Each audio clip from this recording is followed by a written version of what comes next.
Questions কৰে যে এটা কণ্টেইনাৰত কিমান লাভ হ'ব 1 লাখ হ'ব নে 2 লাখ নে 5 লাখ নে কিমান মানে এইটো লৈ কনফিউজন হয় বা কি প্ৰডাক্টত কৰিলে আমি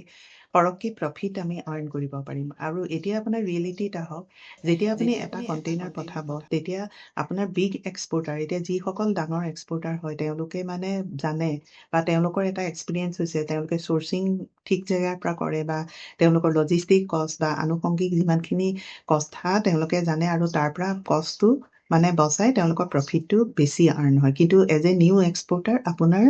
এটা কণ্টেইনাৰত আপুনি 1 লাখ বা 2 লাখ আপোনাৰ মেক্সিমাম মানে প্ৰফিট আৰ্ণ হ'ব আৰু একৰ্ডিং টু ইয়ৰ প্ৰডাক্ট এতিয়া ছাপ'জ আপুনি কমোডিটিৰ ওপৰত কাম কৰিছে কমোডিটি ছাপ'জ ৰাইচ বা ফ্ৰুটছ ভেজিটেবল এইবিলাক আপুনি এটা কণ্টেইনাৰ পঠাইছে এতিয়া ৰাইচৰ আপুনি মেক্সিমাম প্ৰফিট 5 মানে 15%ৰ ভিতৰত হয় গতিকে আপুনি তেনেকুৱা ধৰণৰ মানে কণ্টেইনাৰ যদি পঠায় তেতিয়া আপোনাৰ মানে 1 লাখ বা 2 লাখ আপোনাৰ মেক্সিমাম প্ৰফিট আৰ্ণ হ'ব আৰু এতিয়া আপোনাৰ এনেকুৱা এটা প্ৰডাক্ট আছে যিটো আপুনি হাই ভেলু মানে আপোনাৰ হেণ্ডিক্ৰাফ্ট বা হেণ্ডলুম এইবিলাক প্ৰডাক্টছ যিখিনি আপোনাৰ আৰ্টিচান মানে কৰে গতিকে তেওঁলোকৰ এই প্ৰডাক্টটো মানে আপোনাৰ কম কোৱান্টিটি যায় আৰু কিন্তু ইয়াতে আপোনাৰ প্ৰফিট মাৰ্জিনটো বেছি হয় এতিয়া ছাপ'জ আপুনি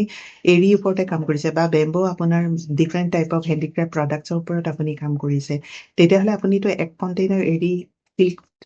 চল বা ষ্টল আপুনি পঠাব নোৱাৰে আপোনাৰ কোৱান্টিটি আপোনাৰ কমকৈ যাব 100খন বা 200খন মেক্সিমাম আপোনাৰ কিন্তু আপোনাৰ তেনেকুৱা ধৰণৰ প্ৰডাক্টত আপোনাৰ প্ৰফিট মাৰ্জিনটো বেছি কাৰণ এইটো আপোনাৰ মানে ভেলুটো এড কৰে আপোনাৰ এতিয়া ওমেন্স আৰ্টিচানসকলে মানে কিমান কষ্ট কৰি আপোনাৰ এইখিনি কাম কৰে গতিকে সেইটো আপুনি ইণ্টাৰনেশ্যনেল মাৰ্কেটত সেই প্ৰডাক্টবিলাক মানে বহুত ডিমাণ্ডেড হয় যিহেতু এইটো প্ৰডাক্ট হেণ্ডঅভেন হয় গতিকে এইখিনি বস্তু আপোনালোকে এক্সপৰ্টৰ আগত জানিলে আপোনালোকে ইজিলি আপোনালোকে প্ৰফিট আৰ্ণ কৰিব পাৰিব কাৰণ আপুনি এতিয়া যিকোনো ধৰণৰ প্ৰডাক্ট এটা আপুনি দেখুৱাব খুজিছে ছাপ'জ বেম্বো প্ৰডাক্ট যিটো ইউনিক প্ৰডাক্ট মানে ইণ্টাৰনেশ্যনেলি ডিমাণ্ডেড আছে কিন্তু আপুনি প্ৰাইজিংটো আপুনি কেনেকৈ দিব আপুনি যদি বোলে কাৰোবাৰ পৰা কিনি আনিলে কমত কিনি আনি আপুনি একো প্ৰফিট আপোনাৰ অলপ ৰাখিয়ে আপুনি সেইটো প্ৰডাক্টে মানে প্ৰফিট প্ৰাইজিংটো আপুনি বাহিৰক দিলে কিন্তু আপুনি পিছততো আপুনি ক'ব নোৱাৰিব যে মোৰ লেবাৰ কষ্ট কিমান হ'ল বা ট্ৰান্সপৰ্টেশ্যন কষ্ট এইখিনি এড নকৰিলোঁ কিন্তু সেইখিনি আপুনি এড কৰি সদায় আপুনি বাহিৰক FOB প্ৰাইচটো আপুনি দিব লাগিব বা CI প্ৰাইচটো যদি হয় তেতিয়াহ'লে সেইটো দিব লাগিব গতিকে তাৰ কাৰণে আপোনালোকে চিষ্টেম এবাৰ শিকি ল'ব লাগিব যে FOB কি বা CI কি বা কেনেকৈ দিব বা কিমান কষ্ট আপোনাৰ এড কৰিব আপুনি যেতিয়া FOB দিব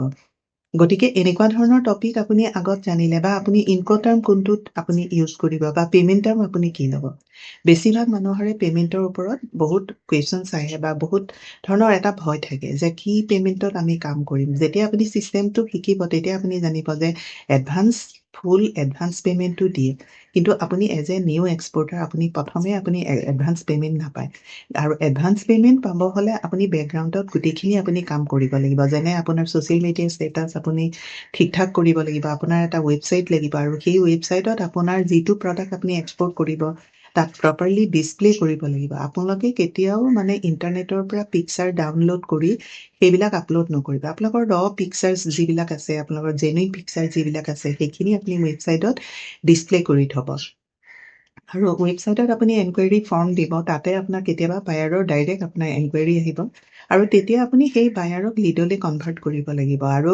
আপোনাৰ এতিয়া পে'মেণ্টৰ কথা আহোঁ পে'মেণ্টত আপুনি LC আছে লেটাৰ অফ ক্ৰেডিট যিটো আপোনাৰ বেংকৰ থ্ৰুদি হয় বা যিটো ছিকিউৰ হয় বেংকেই গোটেইখিনি কাম কৰে গতিকে আপুনি LCটো কেনেকৈ কাম কৰে সেইখিনি আপুনি এক্সপৰ্টৰ আগত মানে জানিলে আপোনাৰ কোনো অসুবিধা নহয় কাৰণ আপোনাৰ এতিয়া ডকুমেণ্টেশ্যনৰ ওপৰতো আপোনাৰ জ্ঞানটো থাকিব লাগিব কাৰণ আপুনি এতিয়া যিকোনো ধৰণৰ প্ৰডাক্ট আপুনি কৰিব হ'লে মানে আপোনাৰ সেইটো ৰিলেটেড কি ডকুমেণ্টছ লাগিব আৰু কেতিয়াবা বাহিৰে আপোনাক ঠগাবও পাৰে যে আমাৰ ইয়াতে ইঞ্চুৰেঞ্চ বা এইটো ডকুমেণ্টছৰ কাৰণে আমাৰ মানে পে'মেণ্টটো কৰিব লাগে কিন্তু এটা কথা সদায় মনত ৰাখিব এক্সপৰ্টত আমাৰ ডকুমেণ্টেশ্যন যদি কিবা লাগে আমাৰ কাণ্ট্ৰিত সেইখিনি আমি কৰিম আমি বাহিৰৰ কাণ্ট্ৰি আমি ডকুমেণ্টেশ্যনৰ আমি কোনো ৰিস্ক নলওঁ আৰু যদি তেনেকুৱা ধৰণৰ আপোনালোকক মানে কথা কয় বাহিৰে তেতিয়াহ'লে আপোনালোকে 2-3বাৰ চেক কৰিব বা তেওঁ কিহৰ কাৰণে এইটো ডকুমেণ্টছ বিচাৰিছে বা এতিয়া different type of government website আছে যেনে dgt.gov.in বা কাষ্টমাৰ ৱেবছাইট আছে তেনেকুৱা ধৰণৰ আপুনি মানে ৱেবছাইটবিলাক চেক কৰিলে তাতে ইন ডিটেইল গোটেইখিনি পাব। এতিয়া আজি ভিডিঅ'টোত আপোনালোকে গম পালে যে আপোনাৰ এটা কণ্টেইনাৰত কিমান প্ৰফিট হয় বা প্ৰফিট মাৰ্জিনটো আপুনি বেনিফিটৰ পৰা পাব, যিটো গভৰ্ণমেণ্ট বেনিফিট দিয়ে, কাষ্টমে দিয়ে, DBK, ৰুটেপ বা এনেকুৱা ডিফাৰেণ্ট টাইপৰ বা MSME থাকিলে আপোনাৰ বেনিফিটটো বেছি হয়। গতিকে MSMEটো আপুনি উলিয়াই ল'ব। গতিকে এইখিনিও যদি আপুনি প্ৰফিটত হ'ব, প্ৰফিট আপুনি সেইটো কেলকুলেশ্যনত আপুনি এড কৰিব। গতিকে এইখিনি গোটেই বস্তুখিনি কৰিলে আপোনাৰ প্ৰফিটটো কিমান আৰ্ণ হ'ব সেইটো আপুনি আগতে উলিয়াই ল'ব। কাৰণ এতিয়া কিছুমানে ভাবি থাকে এক্সপৰ্ট মানে কোটি টকা আহিব বা সেইটোতো এটা পচিবল নহয়। কাৰণ এতিয়া আজিকালি চবেই চব জানে আৰু ইম্পৰ্টাৰৰ বহুত নলেজ আছে, যিটো প্ৰডাক্ট তেওঁলোকে ইম্পৰ্ট কৰে। এনেকুৱা ধৰণৰ টপিকৰ ওপৰত মই আপডেট দি থাকিম। আৰু যিসকলে এই ভিডিঅ'টো নতুনকৈ চাইছে ছাবস্ক্ৰাইব কৰিব, যাতে মই নতুন টপিকৰ ওপৰত কিবা ক'লে সেইখিনি নটিফিকেশ্যন পাব পাৰে।